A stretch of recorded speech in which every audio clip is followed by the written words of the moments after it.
Welcome to Conflict Types and Concepts. The common categories of conflict are affective conflict, conflict of interest, value conflict, cognitive conflict, and goal conflict. Affective conflict is looking at the feelings and emotions of the individuals are incompatible, meaning that our emotions together, they're not making sense anymore. There's a complete conflict of how we feel towards each other, and our emotions are just not connecting at all. For example, Peter finds out that his romantic feelings for his friend Lisa are not returned. There are also different levels of affection that may lead to conflict. In the example in the textbook, they do talk about suppose someone finds out that his or her romantic feelings for a close friend are not reciprocated. Conflict of interest. This is when a situation of which people have incompatible preferences for course of action or plan to pursue. For example, one student of ours described an ongoing conflict with an ex-girlfriend. The conflicts always seem to be a jealousy issue or controlling issue, where even though we are not going out anymore, both of us are still trying to control the other person's life to some degree. You could probably say this is a conflict of interest example.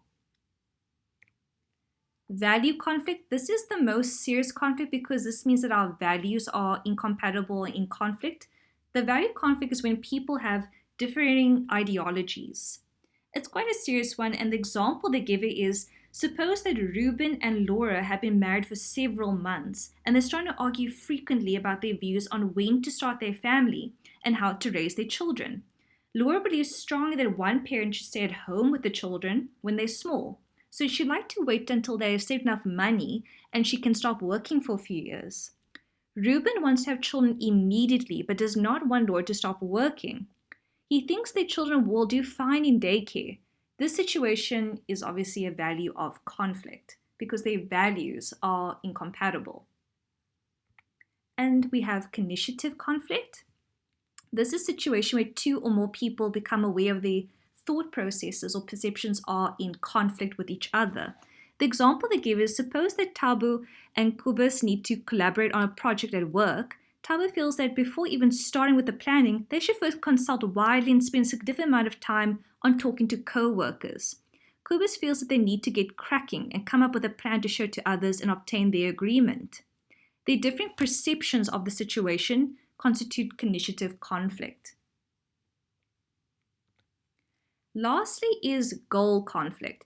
This is when we disagree about the preferred outcome or the end state or the end goal. The example they give in the textbook is consider the decision that Carl and Elise have to make when Carl was offered an upper management position in a city far away from their current home. Moving meant that Elise had to give up her job and move away from her family, but it also meant that Carl would have the position he wanted and they'll be living in the city they had always hoped for. The next section will be talking about cultural influences on conflict management. I will see you there.